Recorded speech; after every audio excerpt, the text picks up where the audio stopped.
Daniel Sports Central, we go over our 2022 college football predictions for the Georgia Bulldogs, the defending national champions of the 2021 season. This team won the national title last season. Nothing short of an outstanding season for Georgia, but how this team be in 2022, that's what we'll be going over here today. We'll be analyzing this team and predicting their schedule game by game for 2022, starting out with your team trends. Georgia, once again, 14-1 last season, national champion. Just an outstanding season for this team. They were 7-0 in their first 7 games, 7-1 their last 8. They, of course, lost to Alabama in the SEC championship game. That was the one loss of the season for the Bulldogs. But I mean, this team from start to finish was the most dominant team in the nation last season, it is safe to say. And if you look at some of their results, I mean, they beat Arkansas, number 8 team in the nation at the time, 37-0.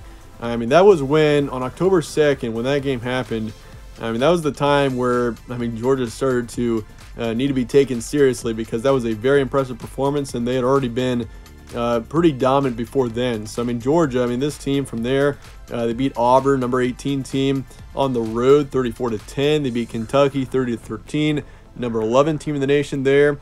They beat Tennessee on the road, 41-17 in November. And then, of course, when it came to the college football playoff, they beat Michigan, dominated Michigan, the Big Ten champion, 34-11.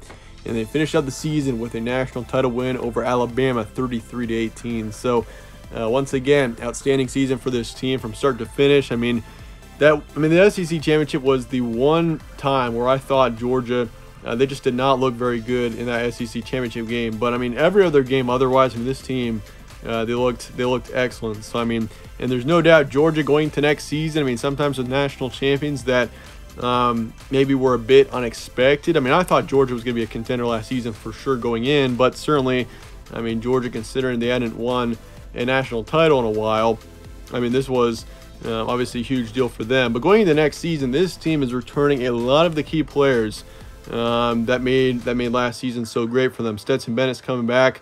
He's starting quarterback for this team. Obviously, that's going to be huge. Last season, he put up 2,800 yards, 29 touchdowns, 7 interceptions, and nearly a 65% completion rate. So, I mean, Stetson Bennett, he at times was a bit inconsistent, but I mean, overall, he had a good season last season in 2021. And so I think going into the next season, he's going to improve going into next year. So, I mean, yeah, Stetson Bennett, if he continues to improve and if he's better next season, I mean, Georgia, that's going to be huge. Offensively, they do lose a couple of key players in the backfield. Zamir White, the top running back, 930 yards and 11 touchdowns. He is gone. James Cook is also gone, the second running back for this team last season. So, and Zamir White, James Cook both had pretty much equal production on this team last season. They both had major impacts on this offense. Kenny McIntosh, he's coming back, so that's going to be obviously a huge return. He put up 570 yards, 5 touchdowns. I mean, the backfield in general last season was outstanding, to say the least. This team had 5 running backs with over 200 yards last season. And, of course, Stetson Bennett also put up 250 yards of rushing, so can't forget about that. So having McIntosh back, yeah, watch out for him. He's going to have a huge impact. Brock Bowers was the top in receiving last season, an excellent tight end as well, and he's coming back for next season. He put up over 900 yards, 14 touchdowns last year. So Brock Bowers, he's a player to really keep an eye on going into next season, potentially the best in his position in the nation. I mean, as far as it goes for tight ends, I mean, having 900 yards and 14 touchdowns is, I mean, that is, yeah, those are outstanding stats for a tight end. And if you look at the receiving situation, otherwise, Jermaine Burton's transferring out, top receiver from last season. He put up nearly 500 yards and 5 touchdowns. He's headed to Alabama. And, of course, he got Ladd McConkey, who is coming back for next season. You also got your third receiver, Mitchell. Donnie Mitchell is coming back. So, receiving core overall looks pretty good. You got your top, you got 3 of your top 4 in receiving last season coming back. You lose 2 on the offensive line, 2 defensive linemen, 1 linebacker, 1 defensive back. So, I mean, this team looks good going into next season. There's a lot of potential here. I mean, Georgia, this is a team, and once I mentioned this before, there are some situations where the national champion the next season it's going to be a rebuilding year for them, because it just so happened all the pieces came together and it turned out to be an outstanding season. And I mean, you got to have a pretty experienced team to win a college football national title. So, I mean, for Georgia, this team was experienced last season, but they're returning a lot of key players for next year. So, I mean, 2022, this Georgia team is, I mean, this is a football team to really keep an eye on going into next season. Brings up the question, national champions once again next season. Obviously, it's still pretty early to predict that, but I mean, Georgia's up there. They're definitely in my top 3, top 4 to win the national title next season. Transfer portal and recruiting going into next season. Jermaine Burton, once again, mentioned him before, receiver. He's off to Alabama. JT Daniels, quarterback, backup quarterback for this team last season. He's off to West Virginia. It's like the 3rd location he's been to already. Latavius Brenny, safeties, off to Arkansas. Amir Speed, defensive backs, off to Michigan State. Clay Webb, offensive lineman, is in the transfer portal from Georgia. Timon Mitchell, defensive lineman, is off to TCU.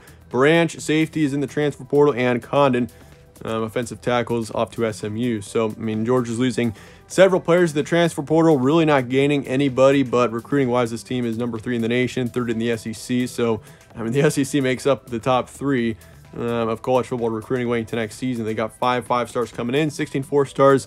So, overall, recruiting looks excellent for this team going into next season, even though you do lose several key players in the transfer portal. But that said, let's look at your schedule now going into next season. This team starts off the season against Oregon in a neutral location. That'll be a fun matchup. Oregon, of course, is a team that it's tough to predict. They got, of course, Bo Nix going in there, and I mean, several key players. I mean, so it's a very interesting team. They're in Oregon. That'll be a tough one in week 1 for sure, and a very intriguing matchup. And Samford, of course, in week 2 at home. South Carolina on the road to kick off the conference schedule. Then Kent State on the 24th. So September isn't terribly easy for Georgia. I mean, Samford and Kent State obviously are easy opponents, but Oregon and South Carolina could be good next season. Got to play them on the road. So definitely an interesting September ahead for Georgia. Missouri on the road to start off October. Then you got Auburn at home, Vanderbilt at home, then Florida in a neutral location. Tennessee at home to start off November. Mississippi State on the road, Kentucky on the road, and then Georgia Tech at home to finish out the season. Looking at September here, I mean, that Oregon game, once again, is going to be an outstanding matchup. You got 2 teams, I mean, Georgia, the defending champions, of course, and Oregon, who's potentially the favorite to win the Pac-12 this upcoming season. I mean, the Pac-12 is a wide-open conference. There are 4 or 5 teams that could win it next season. Oregon's definitely one of them. So, I mean, yeah, that's going to be a close matchup. I'm going to favor Georgia there. I feel like Georgia and this team, coming off of a national title, plus the talent that they got returning, I'll pick Georgia in that one. Samford, easy win. South Carolina on the road, that's going to be an interesting matchup as well. That's the first big test for the Gamecocks. Of course, Spencer Rattler going into South Carolina is the big storyline. That team could be decent next season. 6 to 8 wins is definitely on the board for that team, but I'll favor Georgia there in a close one. Kent State on the 24th, give me Georgia there in an easy win. So you start the season 4-0. Looking at your October, you got Missouri, Auburn, Vanderbilt. I do want to favor Georgia. I'd say pretty comfortable in those 3 games: Missouri, Auburn, Vanderbilt. Even Florida. I mean, Florida, I don't expect too much out of them next season.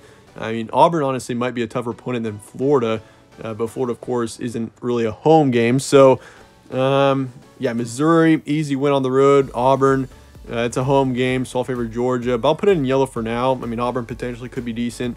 Vanderbilt, easy win. Florida, though, I mean, once again, Florida, that's a team that is in full-on rebuild phase.